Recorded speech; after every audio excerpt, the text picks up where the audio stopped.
जय भीम.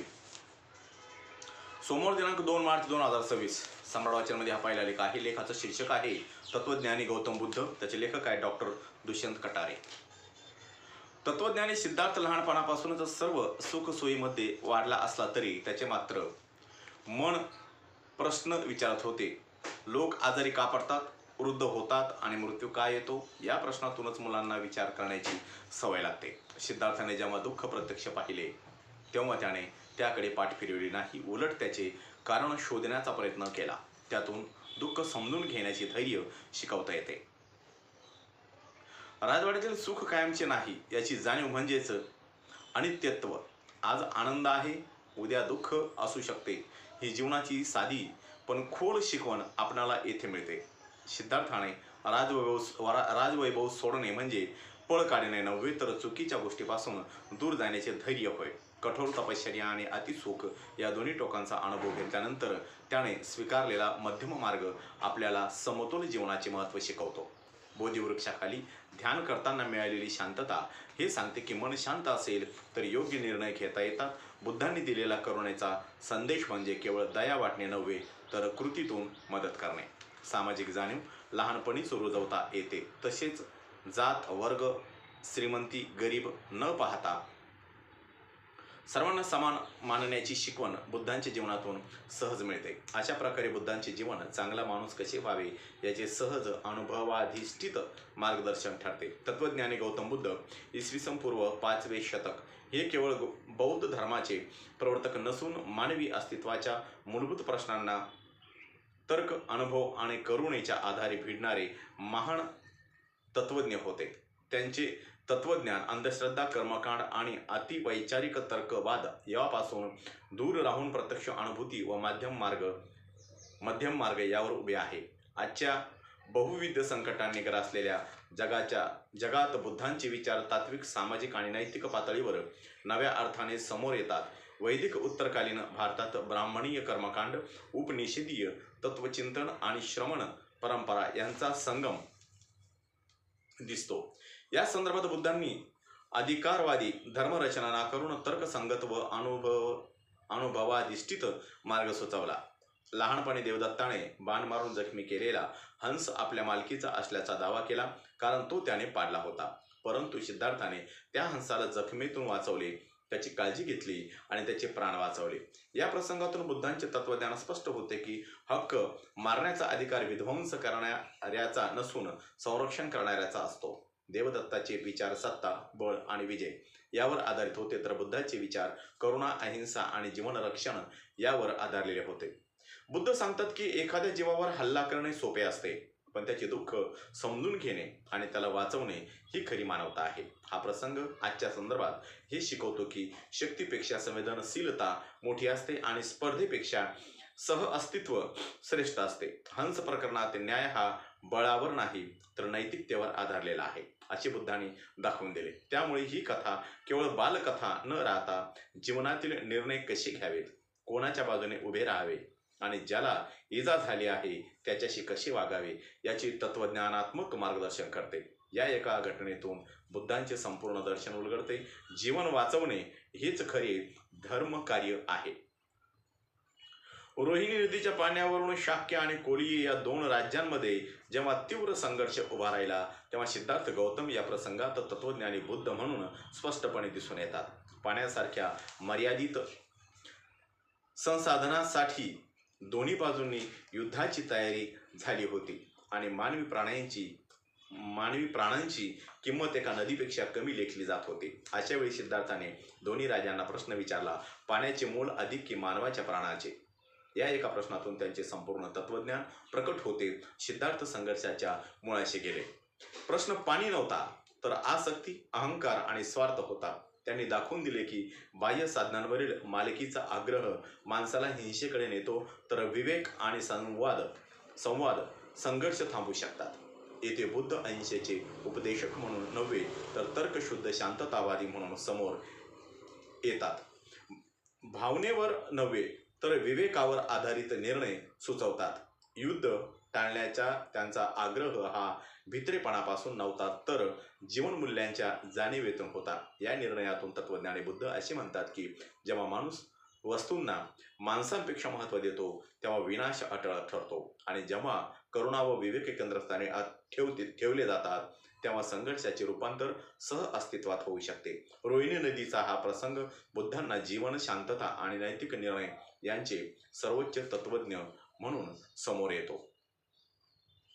तत्वज्ञानी गौतम बुद्ध यांचा राजमहल सोडण्याचा आणि राजा शुद्धोधन यांच्यापासून दूर जाण्याचा प्रसंग तत्वज्ञानाच्या दृष्टीने कर्तव्य, आसक्ती आणि मुक्ती यांचा सखोल संघर्ष उलगडतो. शुद्धोधन यांनी सिद्धार्थाला दुःखापासून दूर ठेवण्यासाठी राजवैभव, ऐश्वर्य आणि सुरक्षिततेचे आवरण निर्माण केले होते, परंतु सिद्धार्थाने जेव्हा जीवनातील अनित्य तत्व, वृद्धत्व, आजार आणि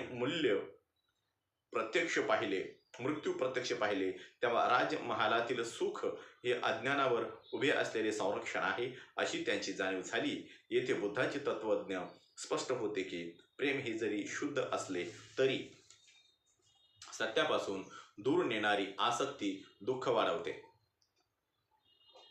वडिलांचा अधिकार, राजसत्ता आणि वारसाची अपेक्षा असूनही सिद्धार्थाने महल सोडणे म्हणजे पित्याच्या प्रेमाचा अपमान नव्हे, तर संपूर्ण मानवजातीसाठी जबाबदारी स्वीकारणे होय. शुद्धोधनाचे दुःख हे मानवी आसक्तीचे प्रतीक आहे, तर सिद्धार्थाचा निर्णय अनासक्त विवेकाचे, ज्यात वैयक्तिक सुखापेक्षा सार्वत्रिक कल्याण अग्रक्रमी ठरते. राजमहल त्याग हा पलायन नव्हे, तो अज्ञानापासून ज्ञानाकडे जाण्याचा प्रवास होता. या प्रसंगातून बुद्ध सांगतात की खरे कर्तव्य कधी कधी जवळच्या नात्यांना वेदना देऊ शकते, पण त्यामागे जर करुणा आणि सत्याचा शोध असेल तर तो त्यागच पुढे सर्वांच्या दुःख निवारणाचा मार्ग ठरतो. तत्वज्ञानी गौतम बुद्ध यांनी राहुल आणि यशोधरा यांचा निरोप घेतानाचा प्रसंग त्यांच्या तत्वज्ञानाची अत्यंत सूक्ष्म, करुणामय आणि परिपक्व बाजू उघड करतो. राजकुमार सिद्धार्थासाठी हा क्षण भावनाविरहित नव्हता, उलट तो अंतःकरणाला छेद देणारा होता. यशोधरा ही केवळ पत्नी नव्हे, तर त्याच्या जीवनातील सहप्रवासी होती, आणि राहुल हा त्याचा पुत्र. त्याच्याशी जोडलेले प्रेम, जबाबदारी आणि आपुलकी सिद्धार्थ नाकारत नव्हता. तरीही या नात्यामधील आसक्तीचं जर दुःखाचे मूळ ठरत असेल तर त्या आसक्ती पलीकडे जाणे हेच खरे कर्तव्य आहे, ही जाणीव त्यांच्या निर्णयामागे होती. बुद्धांचे तत्वज्ञान येथे स्पष्ट होते. कर्तव्य म्हणजे भावना दडपणे नव्हे, तर व्यापक मानव कल्याणासाठी वैयक्तिक सुखाचा त्याग करणे. राहुलला पाहताना सिद्धार्थाला हे उमगले की माझे म्हणून धरलेले नातेच पुढे दुःखाला जन्म देऊ शकते. म्हणूनच अनात्म आणि अनासक्ती या तत्वांचे बीजारोपण या क्षणी घडते. यशोधरेच्या मौनातही बुद्धांना करुणेचा अर्थ उमगतो. खरी करुणा म्हणजे समोरच्याला सोडून देणे नव्हे, तर भविष्यातील दुःखमुक्तीसाठी आजचा वेदनादायक निर्णय स्वीकारणे. हा निरोप पळ काढण्याचा नव्हे, तर धैर्याचा होता. स्वार्थ टाळून सत्याच्या शोधासाठी घेतलेले पाऊल होते. त्यामुळे राहुल आणि यशोधराचा निरोप हा कौटुंबिक त्यागाची कथा न राहता मानवी जीवनातील आसक्ती, कर्तव्य आणि मुक्ती यांचा तत्वज्ञानात्मक संगम ठरतो. सिद्धार्थ गौतमाचा राजमहालातून निघताना नौकर, चन्ना आणि अश्वकंथक यांचा निरोप घेण्याचा प्रसंग तत्वज्ञानी बुद्धांचे अत्यंत सूक्ष्म करुणामय दर्शन घडवतो. सिद्धार्थ गौतम यांच्या साठी हा क्षण केवळ बाह्य त्यागाचा नव्हता, तर अंतःकरणातील आसक्तीवर मात करण्याचा होता. छन्ना हा केवळ सेवक नव्हता, तर विश्वास आणि माणुसकीचे प्रतीक होता. तर कंथक हा निष्ठा आणि मौन समर्पणाचा साक्षीदार होता. सिद्धार्थ त्यांना सोडताना हे स्पष्ट होते की त्याग म्हणजे नात्यापासून पळ काढणे नव्हे, तर त्यांना स्वार्थाच्या बंधनातून मुक्त करणे होय. कंथकाच्या निष्ठावान पावलातून सिद्धार्थाला उमगले की प्रेम जरी खोल असले तरी त्याला बांधून ठेवणारी आसक्ती दुःख निर्माण करते. म्हणूनच त्याग हा करुणेचाच एक प्रकार आहे. छन्नाला परत पाठवताना सिद्धार्थाचा निर्णय अधिकाराने नव्हे, तर विवेकाने घेतलेला होता. कारण सत्याचा शोध हा एकांतातच घ्यावा लागतो. या प्रसंगातून तत्वज्ञानी बुद्ध असे दिसतात की ज्यांना समजले होते मोठ्या उद्दिष्टासाठी कधी कधी सर्वात जवळच्या आधारालाही सोडावे लागते आणि हा त्याग कठोर नसून मानव मुक्तीच्या व्यापक करुणेतून जन्मलेला असतो. बोधिवृक्षाखाली ध्यानस्थ बसलेल्या तत्वज्ञानी गौतम बुद्ध हा क्षण केवळ ज्ञानप्राप्तीचा नाही तर संपूर्ण मानवजातीच्या वेदनेला उत्तर मिळण्याचा क्षण होता. अनेक जन्मांचे प्रश्न, अश्रू, आसक्ती, भय आणि करुणा सगळे त्या शांत श्वासात विलीन झाले. सिद्धार्थाने इथे कोणालाही जिंकले नाही. त्याने स्वतःतील अज्ञान जिंकले. अंधाराशी लढताना त्याने हिंसा निवडली नाही तर विवेक निवडला. दुःखापुढे उभा राहताना त्याने पळ काढला नाही तर समजून घेतले. ज्या क्षणी मी विरघळला त्या क्षणी सर्व प्रकट झाले आणि हाच क्षण बुद्धांचा जन्म ठरला. त्या डोळ्यात अहंकार नव्हता, विजयाचा गर्व नव्हता, होती फक्त करुणा. जगातील प्रत्येक अशांत मनासाठी त्या मौनातून उमटलेले ज्ञान सांगितले की मुक्ती म्हणजे दूर जाणे नव्हे तर सर्वांशी जोडले जाणे आहे. म्हणूनच बुद्धांची ज्ञानप्राप्ती ही वैयक्तिक सिद्धी न राहता दुःखाने थकलेल्या मानवतेसाठीचा प्रकाश बनते, शांत, स्थिर आणि शाश्वत.